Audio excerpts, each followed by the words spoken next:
అందరికీ నమస్కారం. ఇది ఆంధ్రప్రదేశ్ రాష్ట్ర ఉప ముఖ్యమంత్రి శ్రీ పవన్ కళ్యాణ్ గారికి బహిరంగంగా విజ్ఞప్తి చేసే ఉద్దేశంతో ఈ వీడియో చేస్తున్నాను. ఆయనకి చేర్చడానికి ప్రయత్నం చేస్తాను. ఏంటంటే పవన్ కళ్యాణ్ గారు ఇప్పుడు వచ్చి విప్లవాత్మకమైన పని ఏది చేసినట్టయితే నాకైతే కనపడలేదు. ఈరోజు వాళ్ళ ఇష్టదైవం, వాళ్ళ కులదైవం ఆంజనేయ స్వామి గుడికి వచ్చారు, కొండగట్టు.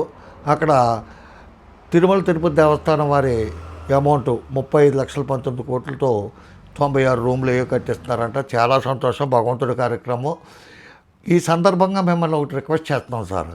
ఏంటంటే మీరు అతి కసితో పట్టుదలగా చేసింది ఏదైనా కనిపిస్తుందంటే ప్రజలకి, కామన్ పీపుల్కి, లోకల్ పీపుల్కి, ప్రత్యేకించి గోదావరి జిల్లా పీపుల్కి భీమవరం డిఎస్పీ గారు జయసూర్య ఎవరో ఉన్నారు, ఆయన ట్రాన్స్ఫర్ చేయించడం ఒకటే కనపడుతుంది సార్ మీరు సాధించిన విజయంలో.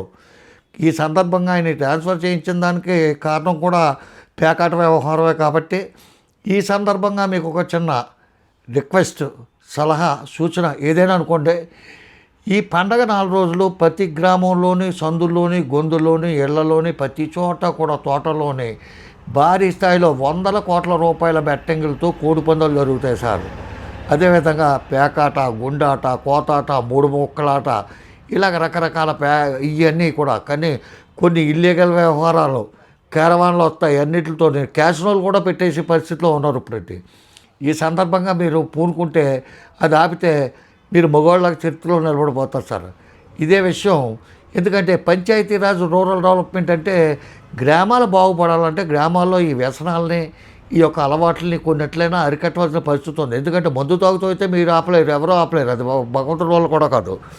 ఈ మీ చేతిలో ఉంది. ఈరోజు జరగట్లేదు కదా, ప్రతిరోజు జరగట్లేదు కదా.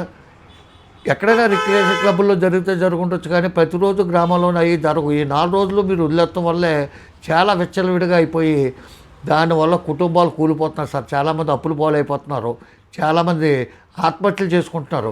అంతెందుకు ఆ కోళ్ళకి కత్తులు కట్టేటప్పుడు ఆడు తాగేసి ఆ కట్టు కట్టేవాడు ఆడు చెయ్యి కూడా కలిపి, ఏళ్ళు కూడా కలిపి కట్టేసుకుని తెగిపోయి చచ్చిపోయిన వాళ్ళు నాకు ఉభయ గోదావరి జిల్లాలో 4 తెలుసు సార్.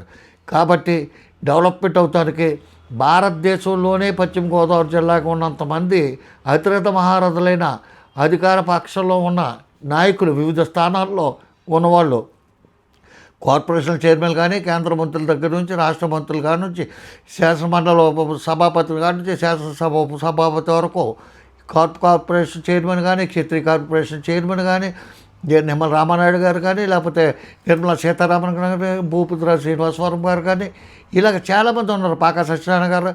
ఇంతమంది 10 మంది దిగ్గజాలు ఉన్నారు సార్. మీరు ఆ 10 మంది చేత పని చేయించుకుంటే గోదావరి జిల్లాలకు ఎంతో ఉపయోగపడుతుంది.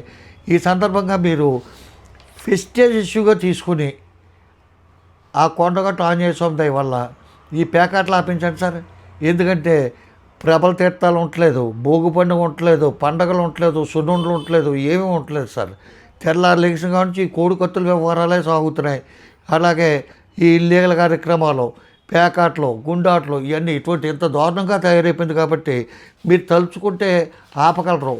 కాబట్టి మీరు అది చేయగలిగితే చరిత్రలో హీరోగా నిలబడిపోతారు సార్. ఎందుకంటే పూర్వం కొంతమంది ప్రభుత్వం ఇక్కడ ఆంక్షిస్తే ఏదో వంకన వెళ్ళి ఢిల్లీ వెళ్ళి కింద మీద పడి తెచ్చేసేవారు కోర్టు నుంచి ఆర్డరు. తెచ్చే కోర్టు ఆర్డర్ ప్రకారం ఆడుకోమనండి. Court order ఏమిస్తుంది? కత్తులు కట్టకుండా కోడి పందాలు వేసుకోమంటుంది, వేసుకోమనండి. పేకాట్లు ఆడమని ఇవ్వదో, గుండాట్లు ఆడమని ఇవ్వదో, మిగతా ఇట్లకి ఇవ్వదు కదా. కోళ్ళు కత్తులు కట్టకుండా కోడి పందాలు చేసుకోమనండి. ఇంత తీవ్రంగా, అంత దుర్మార్గంగా కోళ్ళు కట్టుకుని రక్తాలు కారిపోతుంటే చూసి ఆనందించి కేరింతలు కొట్టుకుంటూ అనేది పండగ కాదు సార్. మీరు రూరల్ డెవలప్మెంట్ కాబట్టి గ్రామాల అభివృద్ధి చెందాలంటే ఇటువంటి వాటి మీద మీరు కొంచెం శ్రద్ధ పెడతారని చెప్పి ఆశిస్తూ, వీలైతే ఒకసారి ఈ వీడియోని పరిశీలించండి.